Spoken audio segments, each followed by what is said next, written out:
All right, the video cut off, so I guess this will be part two. Like I said before, you can't tell the story of baseball without mentioning Jose Canseco, good, bad, or indifferent. So this is a card that I think everyone should have in their collection. Next up, there are certain cards that when you see them, you know what they are. Right here, the greatest wide receiver, possibly the greatest football player of all time. You have the 1986 Jerry Rice Topps rookie card. Once again, if I buy cards with the eyes that I have now, this would not be a card that will be in my collection. Now, I've had this card in years past, had it in the 7, had it in the 8, had it in the 9, had it raw. But going forward, this is a place setter for getting a 8 or a 9 just centered. This is just doesn't have the centering that I'm looking for. It's a sharp card, but it just doesn't have the center I'm looking for. But how can you go wrong with having the greatest wide receiver of all time in your collection? You can't. So I recommend finding one. Get into the game with one. Get a 5 if you have to. But these cards tell the story of the NFL. And I think when you see this card, you see that the outline of the card, you know what it is. You know what I'm saying? So this is a card that if it's a PSA 10, it's a $50,000 card, or it was before the pandemic. You know what I'm saying? But or during the pandemic, the card was going for $50,000. But the only difference is, what the hell's going on? Okay, so the only difference is that this card is a PSA 7. Now in this case, this wasn't probably a mistake due to the fact that it's off center. But if you tell me you have a 8, this isn't a grail card. Of course it is. This is a grail card or a collection card. That's how I kind of could look at it. When I think of grail, I think more of collection instead of just the one card in general. But you got the Jerry Rice. Now you can't have the Jerry Rice without the Joe Montana. Now this is also a card that I think every sportsman should have in their collection if you're collecting cards. A 5 is this is basically $100 card in this condition. I've had this card in the PSA 9, had it in the 8, had it raw, bunch of times. I probably sold it for $50 in 2019 or 2018 when I started liquidating my collection because I thought the market itself was crumbling. You know what I'm saying? I thought the cars were starting to drop lower than what I paid for them. The actually funny story is that during this time, I was purchasing a bunch of Kobe Bryant Flair Showcase cards, and I was getting those PSA 9s, Beckett 9s for under $15. And it got to the point one day I looked one up, and it was like selling for $9. I bought one for $9, and I was like, you know what? It might be time for me to sell these cards before they go to zero. So that's what actually initially started me selling the cards. But you can't go wrong with this. Before Tom Brady, he was clearly the number one quarterback of all time. You know, those 49ers teams were amazing.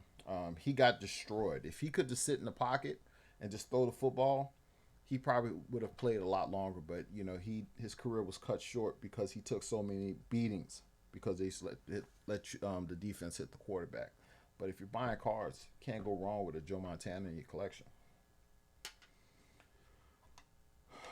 Next up, when I think of rookie cards, I think of Ricky Henderson, 1980 Topps Ricky Henderson rookie card. You can't go wrong with this particular card. Once again, this is a grade 6.5 to a 7 SGC. You can get for about $100. Once again, it puts you in the game. Now, all of the top sets, I have every top set from 1977 on to 1990. I have all the complete sets, and I have some clean copies of this Ricky Henderson. I just hadn't graded them yet. Like I said, my best cards in my collection are cards that aren't graded. But you can't tell the story of baseball without talking about Ricky Henderson. All time runs, extra bases, all that kind of stuff. The guy was amazing. Most leadoff home runs in baseball history as well. Stealing hundreds of bases. You know, him and Vince Coleman, Mookie Wilson, who's Tim Raines, Vince Coleman, and Willie McGee. You know, those guys were stealing, 50 plus bags a year, but it was a different time in baseball. You know, like I said, you can't tell the story about baseball without people like this. But this card here also was a card that was selling for upper $100,000 in a PSA 10 during the pandemic. You mean to tell me I can have something that was once valued at over $100,000, but just because the card is shifted over a little to the left, I can get it for 100? Something's wrong with that picture. So I got into the game. So as I go along, maybe if I grade some of the raw cards in my collection, I'll be able to upgrade this one. If not, I have no problem with having this card in my collection. Now, last but not least, in this sense of the cards that I'm collecting going forward, when you think of rookie cards, you can't think about nothing other than this O.J. Simpson 1970. This is his rookie card. He might have been accused of doing some bad things, but he didn't go to jail for those bad things. He went to jail for collectibles, which is crazy enough. But this right here is something that you could most definitely add to your collection. It won't hurt. Yeah, I believe a card like this is going to cost you between 75 and $100. But buying with my eyes now, I need to upgrade this card. I'll probably get up to a 7 in this card. There are a couple of cards that, excuse me, there's a couple of cards on my list that I want to get. But until then, this will be a placeholder because I believe I'll wind up with a 7 or something like this card. He's also one of the players that I'm doing a player run on. Now, next, there are variations in some of the Topps products. And one of the variations is basically a whole nother company, which is OPC. Some of these players have some really nice cards or cards that are synonymous with being their rookie cards, but they have them in the OPC side of things.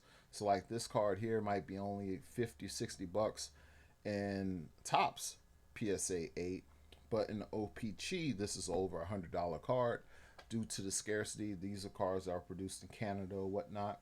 But this, to me, when I see this card, I know this is his rookie card. I could have put in Ryan Sandberg. I could have done the Don Manley 1984 Topps. I could have done the Mark McGwire Olympic card, all those cards, but those are keynote cards to any great collection. And if you guys want the collection, get into some of these cards. And even if you want to spend 10, $15, buy the PSA 5 in these cards. Get them raw. Just get into the game. Once you get into the game, you can make better decisions going forward. Also, you have your Leaf cards that mirror the Donruss cards. So if you guys can find, like, say for instance, let's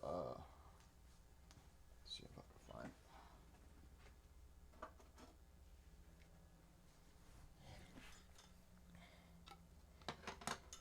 So you have the Kirby Puckett rookie card 1985 Leaf card that looks exactly like the Donruss card.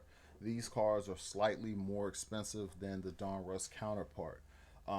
But this one is more not the rookie card. When I think of Kirby Puckett's rookie card, I think more of the 84 Fleer update that he also shares with Roger Clemens in that particular set. But when I think of rookie card, but this is something else, a different way that you can go about your collecting as well. And last but not least, you have the Topps Tiffany cards. Right? Now, once again, with my guy, Jose Canseco, this card is a 9 mint OC. I got this card a long, long time ago. It's top to bottom. Only thing's wrong with the card is super, super crisp.